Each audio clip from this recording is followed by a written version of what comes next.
Friday, presented by our good friends over at the Good Feet Store, America's art support experts. We are now going to be joined by my good friend Stephen M. Smith of Touchdown Alabama Magazine and the Bama Standard. Stephen, what's going on, man? What's the word? Doing good, guys. Doing good. We're now about 50 days here from Alabama football. We got media days next week. Everybody's going to be going crazy in Nashville. That's right. Are you going to be attending? Are you going down to Nashville, or are you going to hang around here? I will be in Nashville, guys, on Wednesday. Good deal. Good deal. We'll have to get the updates on that. I don't know if my dad can make it or not yet. I think he has a tournament to be at, but we'll have you down there as our support guy. Maybe you can bring us back some good reports. I intend on doing that, fellas. I intend to. We appreciate it. We got you, bro. We got you. Listen, let's get right to it, man. I was just saying, how I'm a preacher. Martin is a preacher, and you got a preacher's voice. Now we haven't given you a license or anything yet. These Alabama fans need some preaching too, right? I mean, they're nervous. They're predicting Texas. They think the state of Texas is going to dominate Alabama. I've heard A&M's going to beat Alabama. I've heard University of Texas Hook 'em Horns going to beat Alabama. You got the actor, the famous Longhorn guy, whatever his name is, was down here in Alabama telling Alabama folks in your backyard, like Mike Tyson used to say, "I'm coming to your backyard. I'm gonna snatch your heart out." That's what they're saying in Texas now. Where is the love? Has Nick Saban lost it? Has the luster gone? What is going on with the respect level of Alabama football? I'm going to say this, guys, and, my dad's a pastor also. I haven't been called to that gift, but I'll give it a shot here. I'm going to say this right now. This Alabama team is a different Alabama team. This is a very hungry group. And Coach Saban, he doesn't take not winning a national championship in back-to-back years sitting down. I mean, this is a guy that he's not only getting kids in-state, he's going to international borders recruiting. Think about that for a moment. Bama just got a kid from Germany for 2024. Just let that rotate on the brain stem for just a moment. Saban's not just focused on U.S. soil. He's going out the border to get kids to play for Alabama football. So that doesn't tell you Saban is ticked off. He's going to international soil to get kids that's running 4.49 40s to play for the University of Alabama. If that doesn't get you pumped up, I don't know what does. But look at this team. Guys, the talent is at every single position. It's just all about, getting the best 11 out there and just playing football. I know a lot of people are saying, but the quarterback, that position will solve itself. You got so much talent that's hungry, chomping at the bit, ready to go just around that position.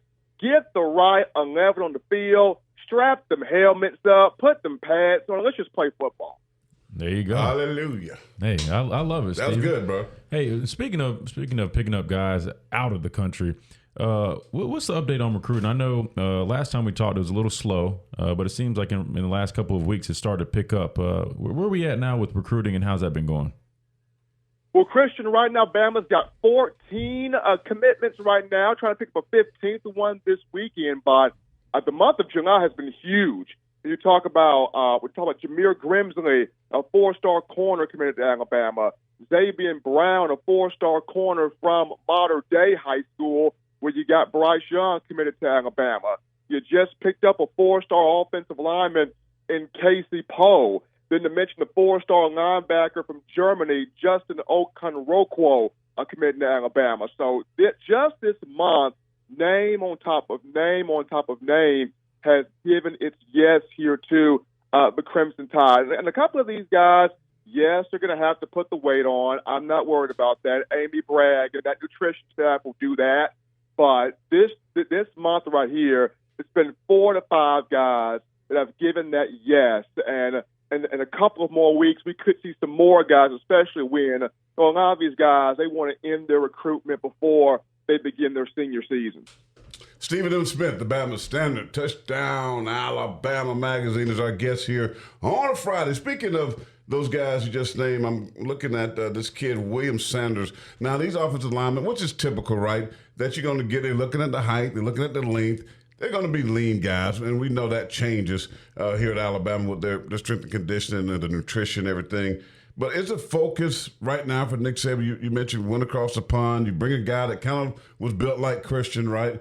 4.49 type guy, long rangey edge, probably he's going to transition to. But it seems like there's still the focus is offensive lineman. That tells me the mentality of Tommy Rees and what this offense is probably going to look like this season. Physicality, move people off the line of scrimmage and running the football. Absolutely, Corey. And not just offensive linemen, offensive guard. That seems like this is where Saban and Tommy Rees and O-line coach Eric Wolford is going to, getting back to getting real, true guards, not just tackles masquerading as guards or centers masquerading as guards, but getting real, legit, road-grading, nasty, long and offensive guards. Probably the last one you had of that caliber, you would look at maybe Chance Warmack at that type of potential as an offensive guard. So getting back to that position, big body men that can mow you to the ground. Deontay Cornbread Brown also did a great job at that position, but just Alabama getting back to road grading guards, guys that can kick out block, counter block, move around, get their hands on guys, lead that way, not just in the run game, but having that athleticism in pass pro as well. Steven, I want to talk a little bit about the defensive side of the football. So we obviously know Alabama's got, Dallas Turner, Braswell, some good young talent at outside linebacker. But my dad's always saying, I'm just not too sure about the inside linebacker position. I want to, learn a little bit more about that. So looking at that position, right, you got Deontay Lawson, the guy that's returning, the guy that the staff and that program is very high on already. Who do you see playing beside him? A guy that I like that I got to see during the spring was Justin Jefferson, a JUCO transfer, for a smaller, lighter linebacker. This guy could fly around, but he was putting hat on a hat. He was playing physical, and I think he definitely could be deserving of playing. But we also got some young guys that I feel like could step up. Who do you see filling the void at inside linebacker this upcoming season? That's a good question, Christian. I mean, I really like Deontay Lawson as well. And kind of a fun fact, when Alabama has had an in-state athlete, an Alabama native athlete at that middle linebacker position, it's won national championships going back to Rolando McClain in 2009 from Decatur. Deontay Lawson's from Mobile. So having him at that Mike linebacker position, especially if he is comfortable there calling that defense, going to be really good. Going back to last season, he did end up with 51 tackles. He shows you he can hit the gaps. He can make plays there from that spot. To play next to him, I like your thought there of Justin Jefferson. I saw him in the spring game. He's reading assignments, hitting gaps, flying to the football, very physical. But I look at Jihad Campbell. That kid, watching him play, kind of reminds me a little bit of Mack Wilson in terms of he'll fly in there, he will thump, he's got coverage ability, sideline lateral quickness, can drop back in coverage, reach up. I like Jihad Campbell. I know Alabama also got Sean Murphy in that same class, 5-star from Virginia. A lot of speed on him, coverage ability on him.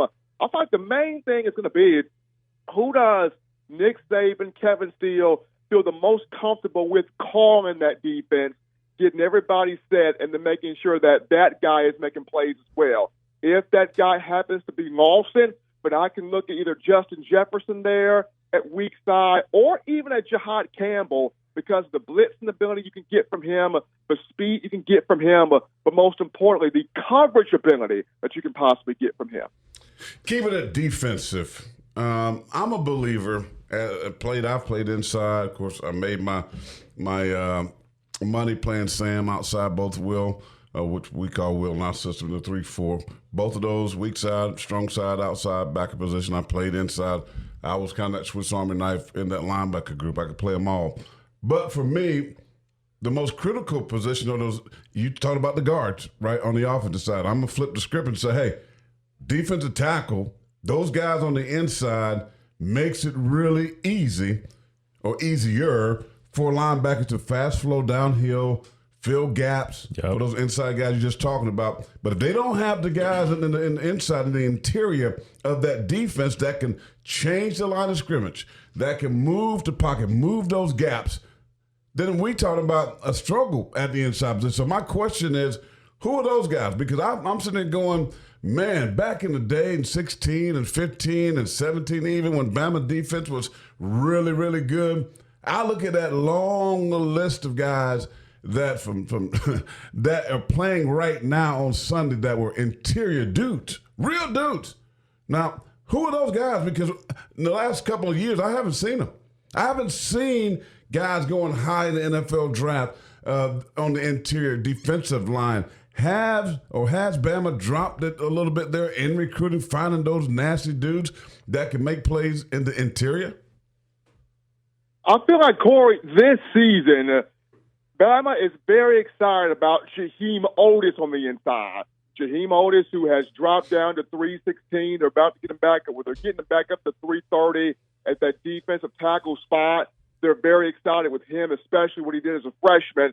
And I think behind him, a name to finally kind of look at, Tim Keenan III has had a full body transformation, much like Jaheim Otis, dropped a lot of weight. People forget Tim Keenan's senior year at Ramsey High School in Birmingham, he had a knee injury.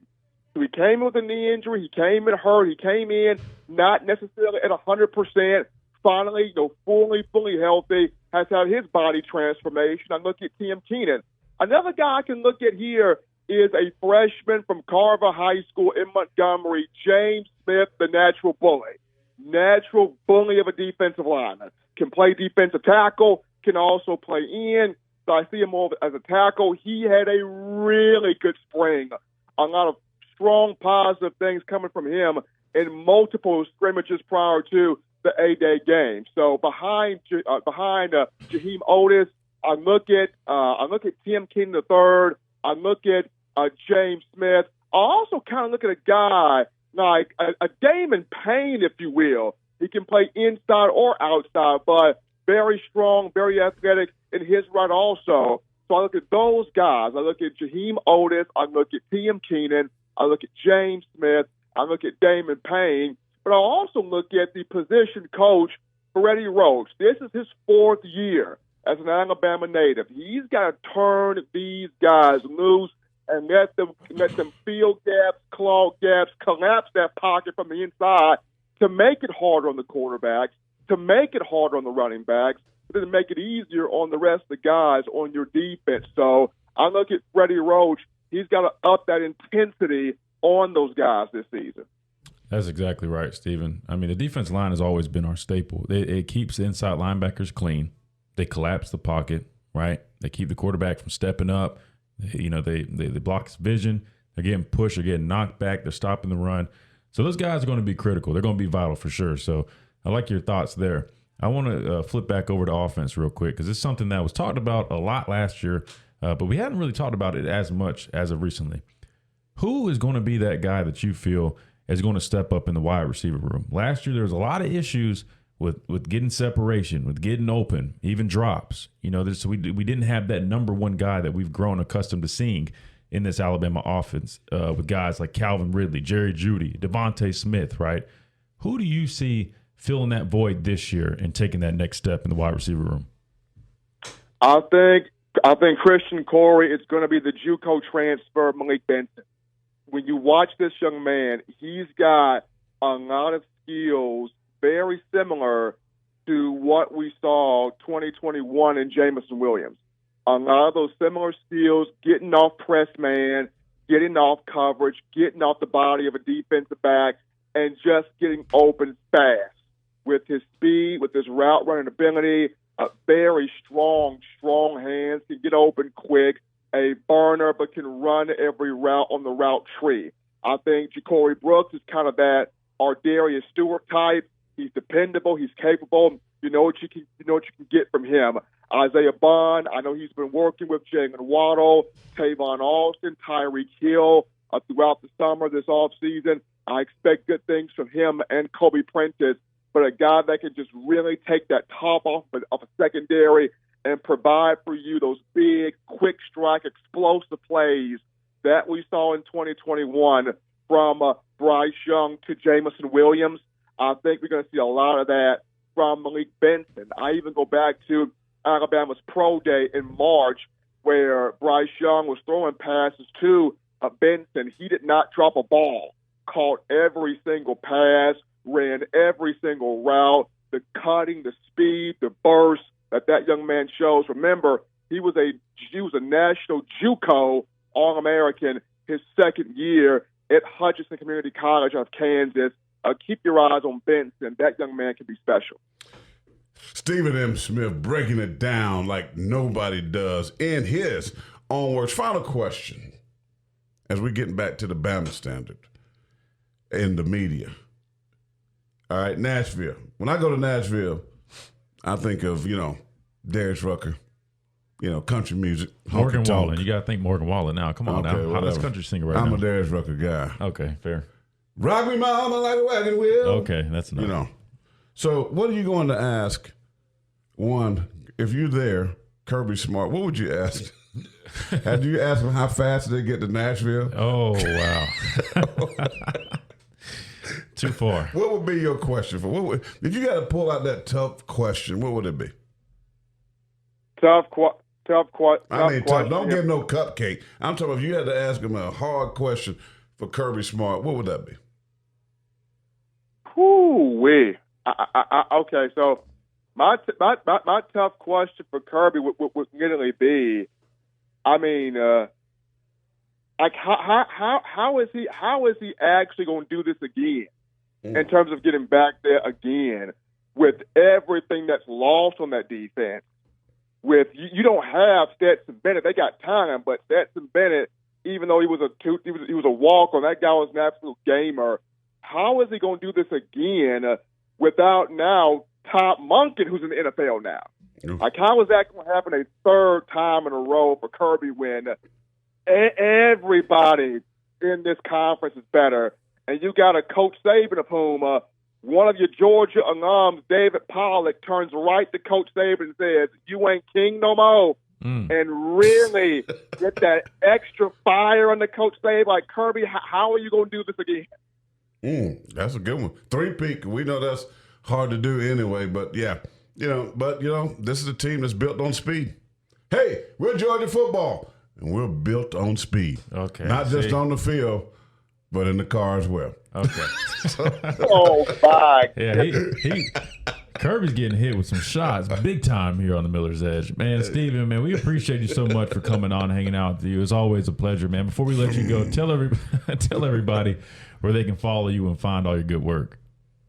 Oh, absolutely. They can find all the work there. That's touchdownalabama.com, touchdownalabama.com. We are clocking your Crimson Tide. Guys, we are 50 days from the return of the Crimson Tide football season. We're getting back there. We are getting back there. I will be at SEC Media Days on Wednesday in Nashville for Bama, so definitely follow me on Twitter. That's at Coaching M. Smith on Twitter, as I'll be providing wall-to-wall coverage here from Media Days in Nashville.